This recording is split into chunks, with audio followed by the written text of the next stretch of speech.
আসসালামু আলাইকুম। জানাবের কাছে আমার এবং আমাদের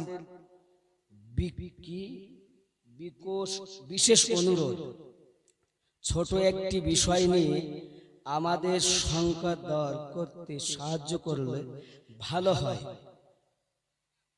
কদম বসি বিষয়টি আসলে কিভাবে করা যায়? পায়ে হাত দিয়ে, নাকি পায়ে চুম্বন করে, নাকি অন্য কোনো উপায়ে? প্রশ্ন: যে মুখ দ্বারা কোরআন পাকের আয়াত কম বেশি পাঠ করা হয়, যদিও সকলে কোরআন পাক না জানলেও অন্তত সূরা ফাতিহা বা ইখলাস পাঠ করে, যে মুখে আল্লাহ রাসূল আলামিনের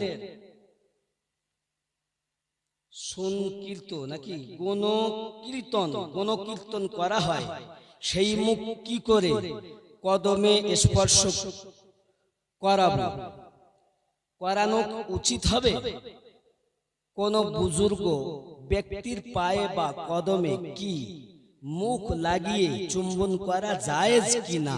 প্রশ্ন: বিষয়টি সম্পর্কে হাদিস কোরআন কি বলে? যে মুখমণ্ডল স্বয়ং অত্যন্ত পবিত্র, সেই মুখমণ্ডল কারো কদমে স্পর্শ করাটা কতটা যুক্তিযুক্ত? বিষয়টি সম্পর্কে আমার এবং আমার মতো অনেকের সংশয়টির একটি সুস্পষ্ট সমাধান করলে ভালো হয়। জানাবের কাছে আমার এবং আমাদের বিশেষ অনুরোধ। নাম কি আপনার? যে প্রশ্ন করেছে তারা উঠে দাঁড়ান। কই কই সে তিনি কই? আমার সামনে আসেন, আসুন সামনে আসুন, বসুন।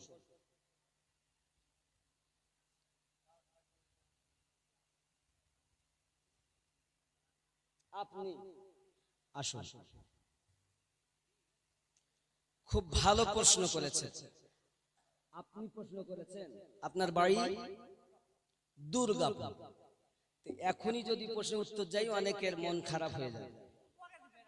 ইনশাআল্লাহ দুর্গাপুর। আপনার নাম?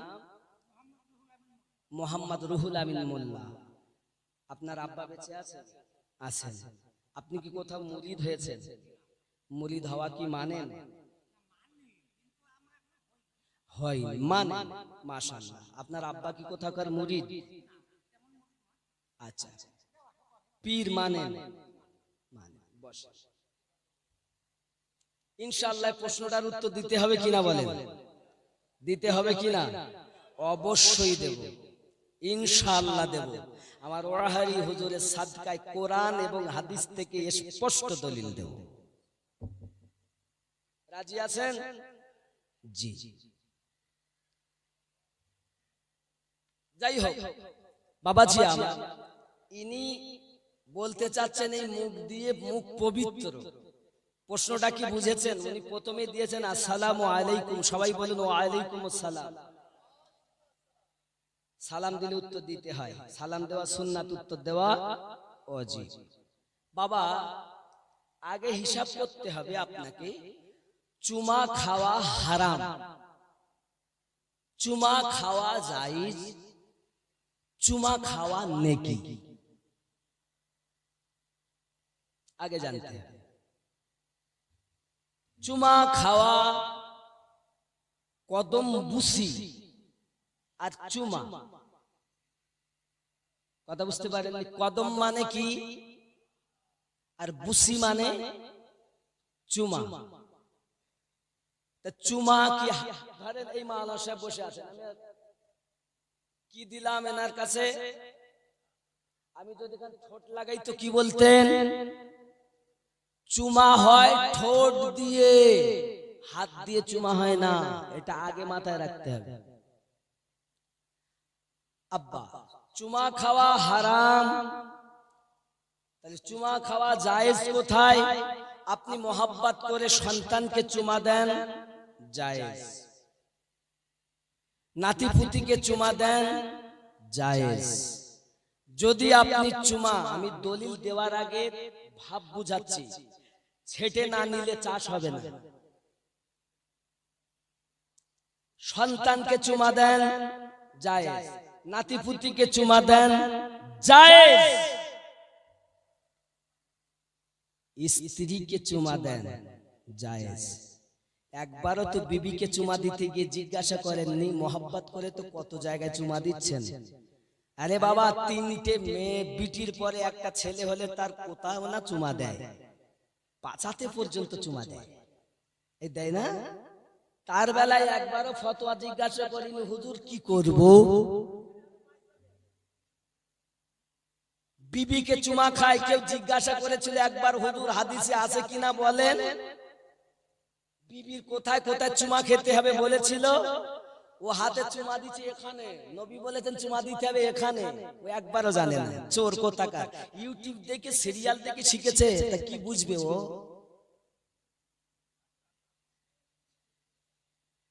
নবী বলছেন এক জায়গায় চুমা খেত, আর এক জায়গায় খায়। যাই হোক, তাহলে স্ত্রীকে চুমা খেয়েছেন, ভালো না খারাপ? স্ত্রী আপনাকে চুমা দিয়েছে, ভালো না খারাপ? কেন দিয়েছে? ভালোবাসা। সন্তানকে চুমা দিয়েছেন, ভালো না খারাপ? কেন দিয়েছেন? ভালোবাসা। নাতিপুতিকে চুমা দিয়েছেন, কেন দিয়েছেন? ভালোবাসা।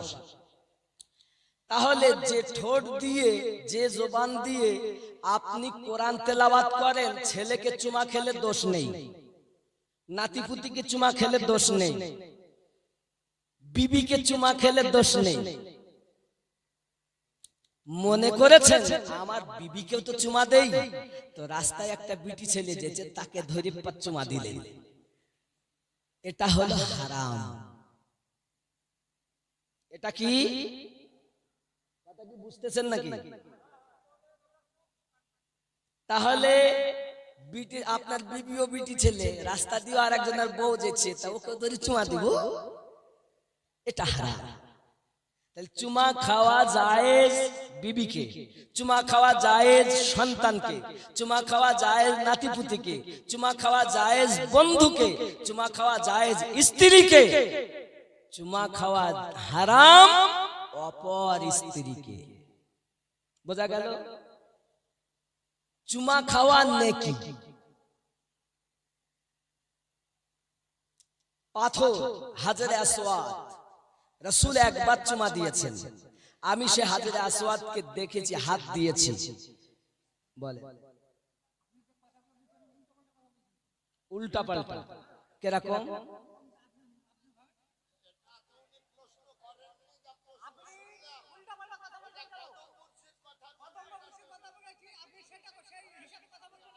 চুম্বন করার কথা বলেছেন,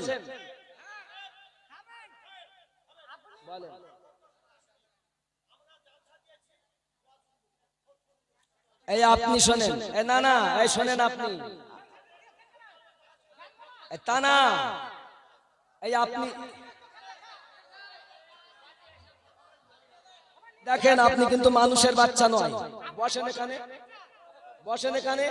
যদি হালালি রক্ত হতো, আপনি বিয়াদবের মতো বাংলাদেশের মতো করতেন না। হালালি রক্ত নয় আপনার, যদি হালালি হয় বসেন, হালালি হয় তো বসেন, উত্তর দিয়ে তাই যাবো। এরে এখানেই দেবো কোরআন থেকে দলিল, এখানে বসেন, ওখানে নিয়ে যাচ্ছেন কেন? এখানে বসতে দেন বাপের বেটাকে, এখানেই বসতে দেন বাপের বেটাকে।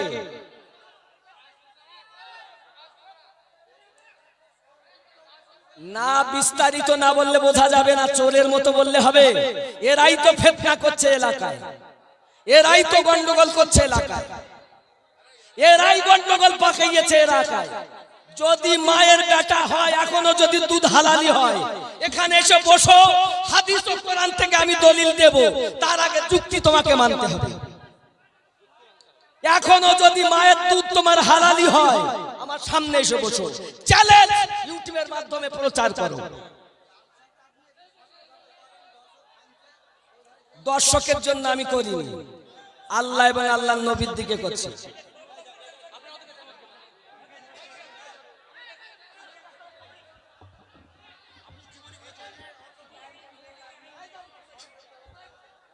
বাপজি, প্রশ্ন উত্তর দেওয়ার মাঝে যদি কেউ কটূক্তি করে, বুঝতে হবে প্রশ্নকারী প্রশ্ন ক্লিয়ার হওয়ার আগেই আবার প্রশ্ন করছে বা ঝামেলা পাকাচ্ছে, এর সঠিক উত্তর নেওয়ার ইচ্ছা না। আপনারা বসুন, এরাই হলো ফিতনাবাজ। কোরআন হাদিসের দলিল দেব।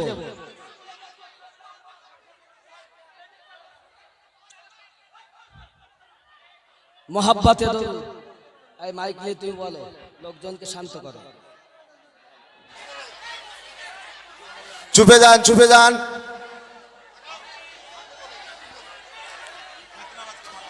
চুপে যান, বসে যান, বসে যান, বসে যান।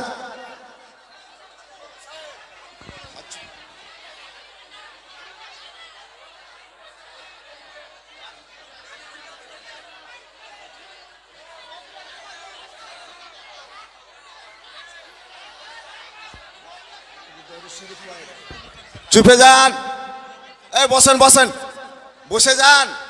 আরে এখনই জীবন যাবে, ওরকম ফতোয়া হাজার গাড়ি দিয়ে দিছি, বসেন।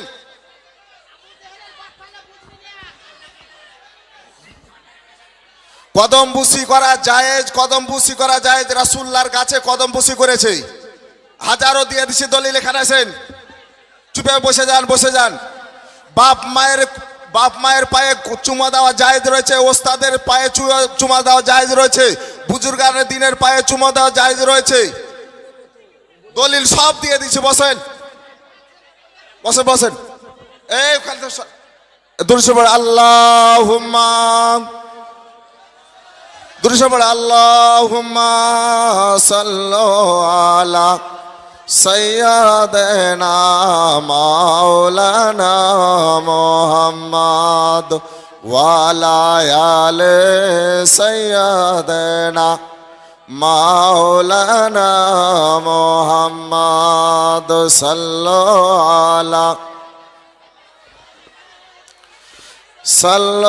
আলা মুহাম্মদ। হরদম সাবার পাক নামে মুহাম্মদ, হরদম সাবার শাফিআনা মুহাম্মদ।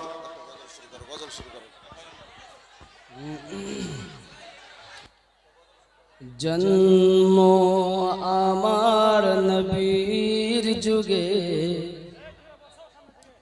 হলে কেমন হতো, জন্ম আমার নবীর যুগে হলে কেমন হতো, দুনয়নে রসূল পাক দেখিলে কেমন হতো, জন্ম আমার নবীর যুগে হলে কেমন। আমার সঙ্গে একটু বলতে পারবেন না?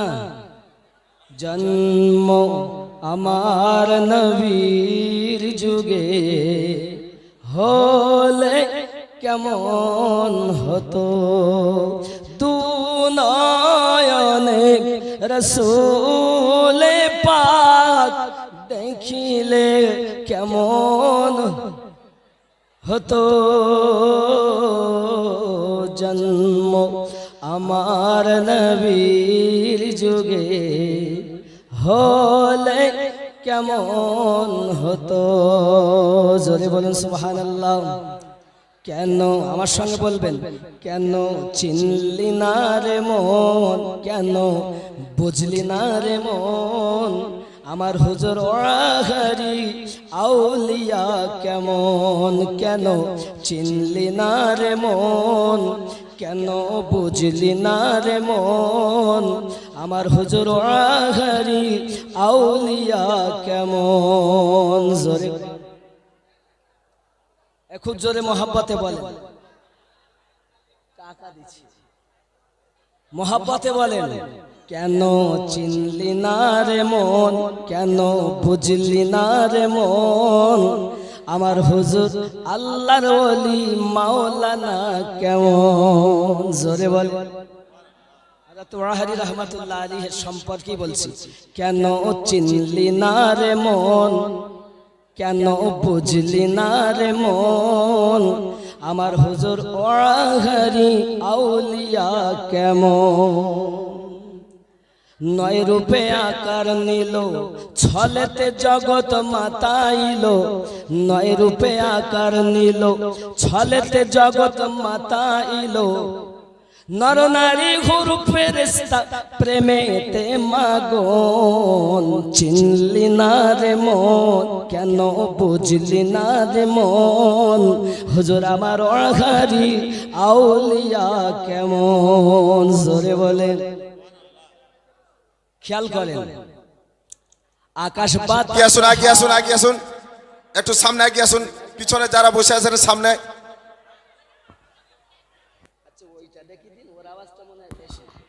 আকাশ বাতাস হার, সুবহানাল্লাহ বলেন। এর থেকে এইটা ভালো, এটা লেও দিন তুলে। আকাশ বাতাস হার কোথায় গেল, কেন চিনলি না রে মন, কেন বুঝলি না রে মন, আমার হুজুর ওয়াহারি আউলিয়া কেমন। এ আকাশ বাতাস হার, দেব দেবতা তাবেদার, যাহার হুকুমে চলে এ ত্রিভুবন, কেন চিনলি না রে মন, কেন বুঝলি না রে মন, হুজুর আমার আল্লাহর ওলি মাওলানা কেমন, জোরে বলেন। কথা কি বুঝতেছেন? আব্বা আমার আগিয়ে চলেন।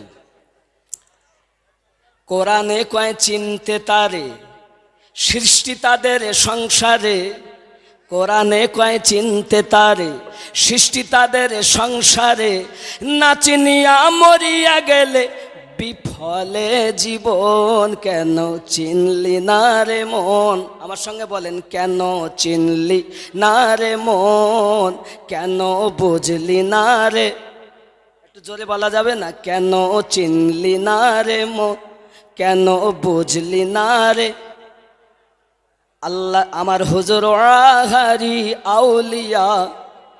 একটু জোরে বলবেন। বাংলাদেশে কত শান্তি, বলার সাথে সাথে শ্রোতারা বলে, আর আমাদের জোর করি বলাতে বলে মৌলবি এনেছে, তারা বলবে আমরা বলবো কে, হ্যাঁ এইরকম ভাব।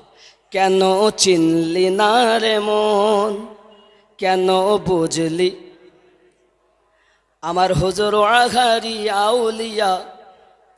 কোরআনে কয় চিনতে তারে, কোরআনে কয় চিনতে তারে, সৃষ্টি তাদের সংসারে, না চিনিয়া মরিয়া গেলে বিফলে জীবন, কেন চিনলি না রে মন, জোরে বলুন।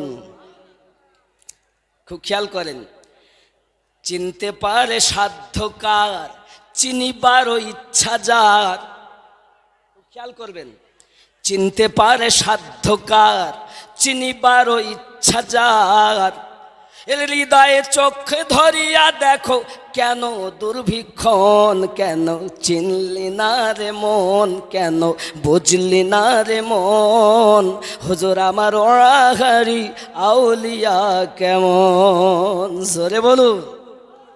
এ বাবা, স্বার্থ যত ত্যাগ করি হুজুরের কথা ধরি, স্বার্থ যত ত্যাগ করি হুজুরের কথা ধরি, অবিরত হুজুরের নাম করো হে জপন, কেন চিনলি না রে মন, কেন বুঝলি না রে মন, আমার হুজুর ওয়াহারি আউলিয়া কেমন, জোরে বলুন। আব্বা, মদিনা থেকে কয়েকদিন আমি ঘুরে আসলাম, মদিনার কথা যদি বলি খোদার কসম, ওখানে তকবীর হয় আল্লাহু আকবার, আল্লাহু আকবার, আশহাদু আল্লা ইলাহা ইল্লাল্লাহ। মক্কাতে যা মদিনাতে তাই। আশহাদু আন্না মুহাম্মাদুর রাসূলুল্লাহ একবার, হাইয়া আলাস সালাহ একবার, হাইয়া আলাল ফালাহ একবার, কদুকা মাতি সাল্লাহ একবার, আল্লাহু আকবার, আল্লাহু আকবার, লা ইলাহা ইল্লাল্লাহ এক, এই শেষ। আমাদের মসজিদে যদি কেউ একবার করে বলে সেই ইমামের পিছনে নামাজ পড়বেন? এই চোখে দেখা কথা বলতেছি, কারো দালালি না। তাহলে আমি আমিনউদ্দিনের কোরআন হাদিস গবেষণার পর মক্কা এবং মদিনা মানুষ হেফাজতে আছে মক্কায়, তা আল্লাহর কাবা আমার নবী ওখানে আগমন করেছিলেন তার বরকতে, আর মদিনায় আছে নবীর বরকতে, নইলে গজব ওদের প্রতি নাজিল হতো। কেন? আমার রিসার্চে ভারত, পাকিস্তান, বাংলাদেশ এই তিনটি দেশের মানুষ যতটা আমার নবীকে প্রেম করে, এখনকার স্থানীয় তারা ততটা নবীকে প্রেম করে না।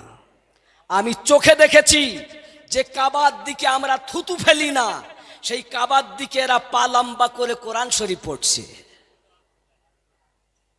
আর আপনি তাদের কথা বলতেছেন।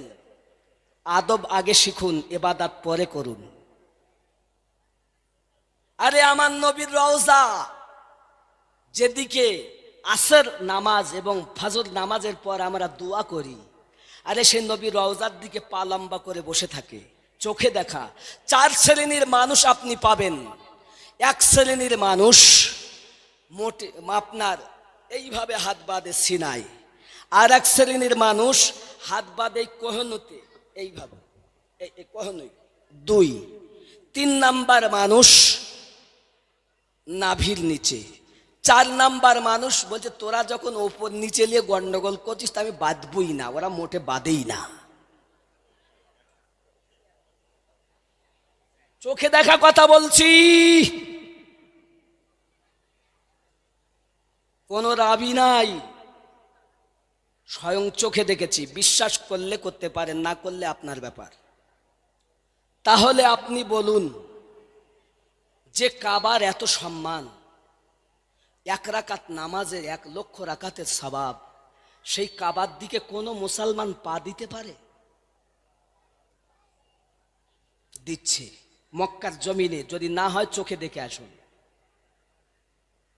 মদিনায় আরে যে নবী না হলে কুল কায়নাত কিছু সৃষ্টি হতো না, সেই নবীর রওজার দিকে পা লম্বা করে বসে আছে। আল্লাহ আল্লাহ, আমি দেখেছি এরা কেউ ভারতবাসী না, এরা কেউ বাংলাদেশি, পাকিস্তানি না, অন্য অন্য দেশের মানুষ। আর ভারতের মধ্যে তারা নবীর দুশমন যারা। যদি বলেন হুজুর দুশমনের কথা বলছেন কেন, আসুন আগিয়ে চলুন, জীবনীতে দুশমন চিনবেন। মোহাব্বতে দরুদ। আল্লাহুম্মা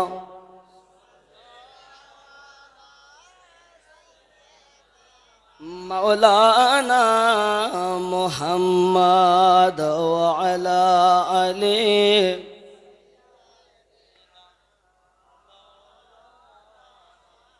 আব্বাজি আমার সোনা মানিকেরাও, রাসূল করিম সাল্লাল্লাহু আলাইহি ওয়াসাল্লাম দুনিয়ার জমিনে আগমন করেছেন, স্বাভাবিক জীবন 40 বছর যাপন করতেছেন। কিন্তু আমার নবী পাকের আগমন করা, তারপরে আর একজন জন্ম নিয়েছেন যিনি আমার নবীর প্রথম খলিফা হবেন। আমার নবী থেকে 2.5 বছরের ছোট, যাকে আমরা পরিচিত নামে জানি আবু বকর রাদিয়াল্লাহু তাআলা আনহু। কিন্তু হযরত আবু বকর রাদিয়াল্লাহু তাআলা আনহুর নাম আবু বকর রাদিয়াল্লাহু তাআলা আনহু নয়, ওনার আসল নাম হলো আব্দুল্লাহ ইবনে উসমান। খেয়াল করবেন। আব্বাজি আমার সোনা মানিক, আগিয়ে চলুন। আমার রাসূল করিম সাল্লাল্লাহু আলাইহি ওয়াসাল্লাম থেকে 2.5 বছরের ছোট।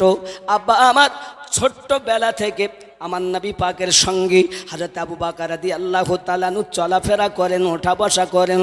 বাবা আমার যেখানে যান পাশে করে চলে যান। চলুন আগিয়ে যাই বাবা।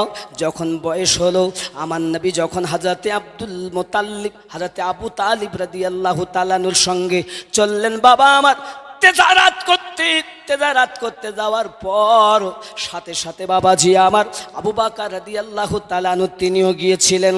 আব্বা আমার যাওয়ার পরে আমার নবী এদিকে এক এক করে 40 বছর বয়স হয়ে গেছে বাবা।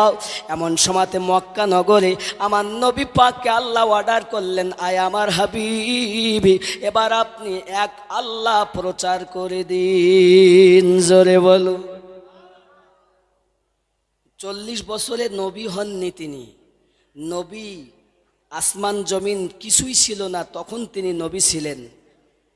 যদি বলেন হুজুর দলিল দেন, তো দলিল বহু দেওয়া যায়, তবে একটা হাদিসও আপনাদের কাছে বলি। আদমের আগেও নবী তিনি, সহি দলিল। কুনতু নবিয়্যান ওয়া আদামু বাইনার রূহি ওয়াজ জাসাদ, হাজা হাদিসুন সহিহুন বিল ইসনাদ। হাদিসটি সহি সহি সহি।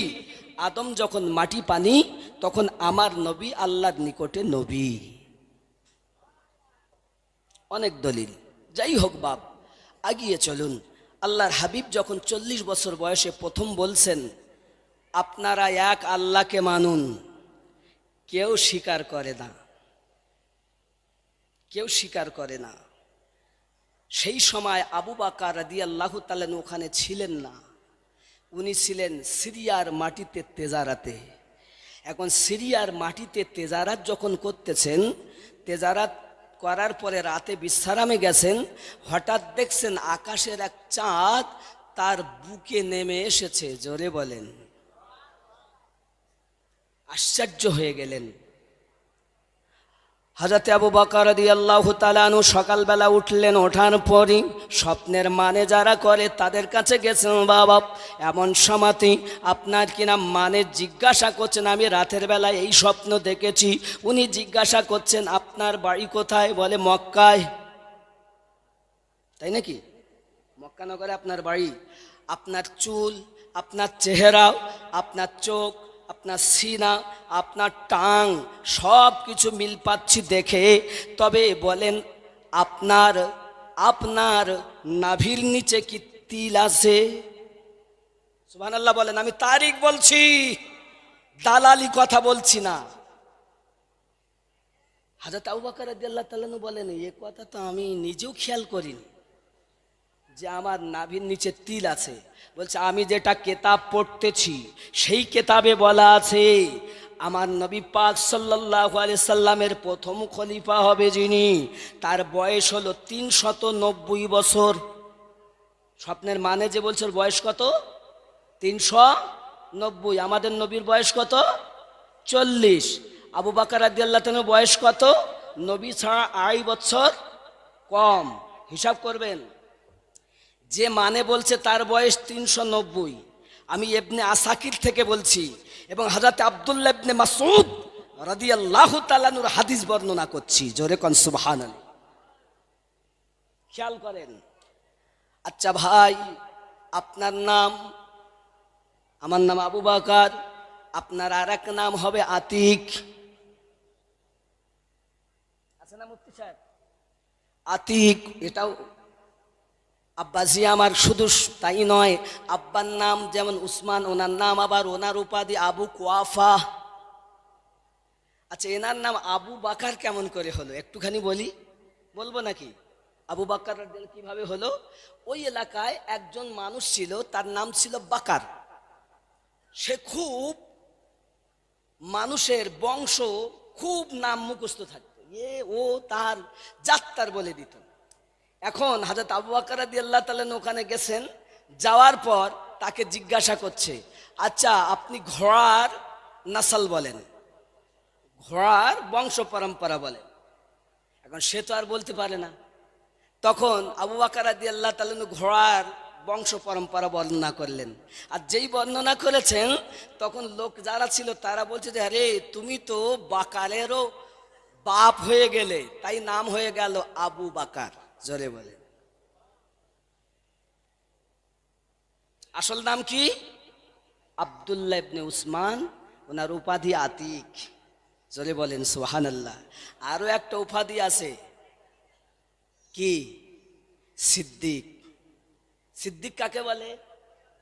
প্রথম বাগানে যে ফুল ফোটে তাকে বলে সিদ্দিক।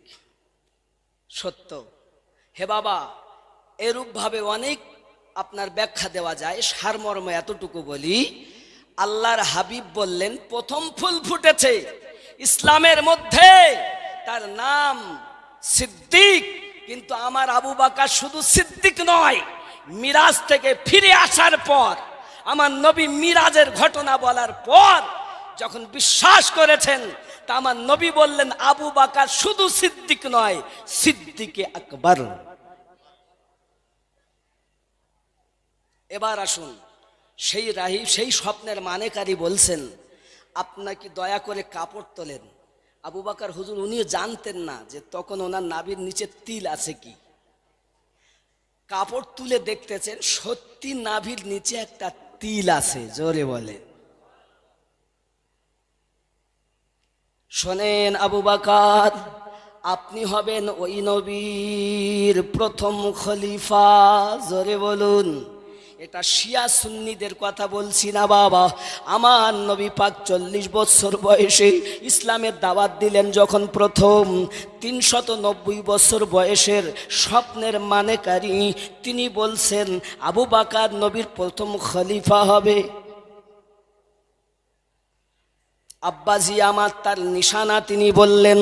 শুধু তাই নয়, আরো বললেন, আয় আবু বকর, স্বপ্নটা যে আপনি দেখেছেন, আকাশের চাঁদ আপনার বুকের উপরে নেমে এসেছে, অন্য কিছু নয়। আমার নবী এমন একটা দিন আসবে যেদিন তোমার বুকে মাথা দিয়ে ঘুমাবে।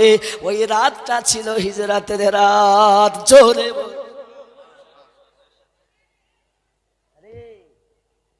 সিদ্দিক আকবর রাদিয়াল্লাহু তাআলার কথা বলছি। ইসলামের প্রথম আমার নবী এলান করলেন, এমন সময়তে আবু বকর রাদিয়াল্লাহু তাআলা আপনার কিনা চলে আসলেন। আসার পরে আমার নবী পাকের কাছে চিন্তা করছেন, পরিচিত তো আগে থেকেই, কিন্তু কে নবী হবে, কে নবী হবে, কাকে বা দেখি, যেদিকেই দেখে কেউ মায়ের সঙ্গে জেনা করে, বাবা কেউ ব্যভিচার করে, সব রকমের ত্রুটি সবার মধ্যে মক্কা নগরে আছে। আব্বা আমার এমন সময়তে আস্তে আস্তে আব্দুল্লাহর বেটা কলকি আওতার শেষ জামানার পয়গম্বর দোজাহানের নবী আমার, তার নিকটে যখন উনি পৌঁছিয়েছেন, মনে মনে চিন্তা করছেন ইনি বুঝি হবে। এমন সময়তে বলে কিছু বলার আগে, আমি যদি সত্যি স্বপ্নটা দেখি, তার আগে আমাকে কোনো অলৌকিক ঘটনা দেখা দরকার আছে, কিছু মুজিজা দেখা আছে। নবী পাকের সম্মুখে যাবেন কি, এমন সময়তে মনে মনে ভাবতেছেন। আমার নবী বলতেছেন, আবু বকর, তুমি মুজিজা দেখতে চাও, সিরিয়ার মাটিতে বিছানায় শুয়ে যে স্বপ্নটা দেখেছো, ওটাই আমি নবীর মুজিজা।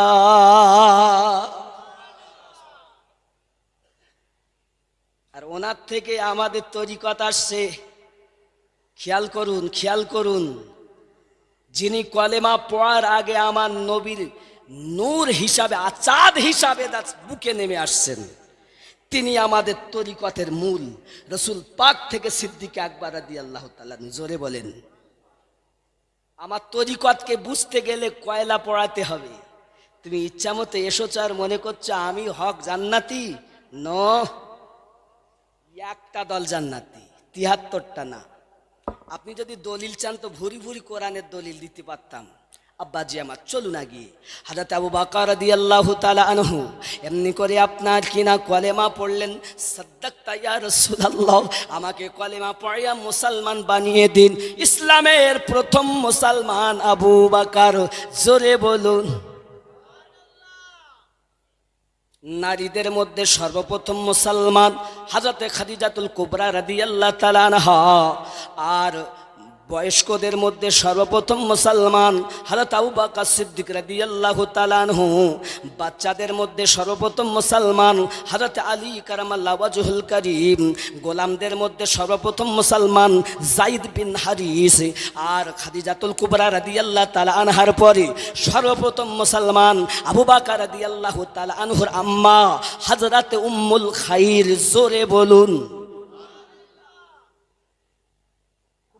ভালো করে আমি তারিখ বলছি, গন্ডগোল নয়। আব্বাজি আমার সোনামানিকেরা, এখন আপনার এভাবেই বোঝানো হয়। তাহলে প্রথম এখনো শিয়া সুন্নি পার্থক্য হয়নি। একজন রাহিব বলছে, স্বপ্নের মানেকারী বলছেন আবু বকর প্রথম খলিফা হবে, ওমর দ্বিতীয় খলিফা হবে, উসমান তৃতীয় খলিফা হবে, আলী চতুর্থ খলিফা হবে। জোরে বলেন। তুমি শিয়া সুন্নি হয়ে এখন কি করতেছো? কত সমস্যা। আব্বা আমার চলুন আগিয়ে যাই। আমার আপনার নবী সাল্লাল্লাহু আলাইহি ওয়াসাল্লাম মক্কার মাটিতে যখন বললেন আবু বকর রাদিয়াল্লাহু তাআলা আনহু কলেমা পড়ে ঈমান নিয়ে এসেছেন।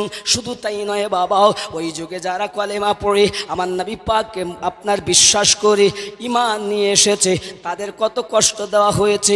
আমার মা খালা শুনে নাও, রাতের বেলা ভালো নাই আমার গলাও, সুন্দরভাবে শোনাতে হয়তো পাচ্ছি নাও, ফাটা গলাতে যতটুকু বলি মনে রাখো মা। ওই সময় আমার মহিলা যারা কলেমা পড়েছে, কারো বা হাত কেটে নিয়েছে, কারো বা পা কেটে নিয়েছে, কারো বা চোখ তুলে নিয়েছে। হে বাবাজি আমার, আপনার এমন করে শুধু তাই নয়, আব্বা আমার অনেকের গোপন অঙ্গগুলো কেটে দিয়েছে। শুধু তাই নয়, মহিলাদের আপনার সিনাগুলোকে কেটে তারা আলাদা করে দিয়েছে। এত বড় পাগলের দল ছিল তারা। তুমি আজ মক্কা নগরে গিয়েছো, প্রচার করা ইসলাম পেয়েছো, দুশ্মনের দলেরা এসে দুশ্মনী করছে, আর আমার নবীর সাদকায় তারা বেঁচে আছে। তাদেরকে দেখে তুমি মনে করছো সঠিক ইসলাম পেয়েছি। না না না, ইসলামের ইতিহাস আপনাকে জানা প্রয়োজন আছে বাবা। চলুন না আগিয়ে যাই। ওই সময় যখন প্রথম ইসলাম ইতিহাস আমার নবী পাকের কাছে কলেমা পড়ে ঈমান নিয়ে এসেছে বাবা, শুধু তাই নয়, কত কষ্ট দিয়েছে মানুষকে বাবা। কাউকে আগুনে ফেলিয়েছে, কাউকে আঙ্গারে ফেলিয়েছে, কাউকে আপনার পানি গরম করে টকবগে পানির ভিতরে চেপে ধরেছে। যত সময় না মরেছে তাদেরকে ছাড়িনি। এ যুবক, আজ আপনি কলেমা পড়েছেন, আজ আপনি মুসলমান হয়েছেন, আপনি আমার দুশ্মন নন, আপনি আমার ভাই। তবে আপনাকে হিসাব করতে হবে। আপনি যদি সঠিক একটি দলের ইমানদার মুসলমান হন, আপনার রক্ত হালালি হবে, আপনি জান্নাত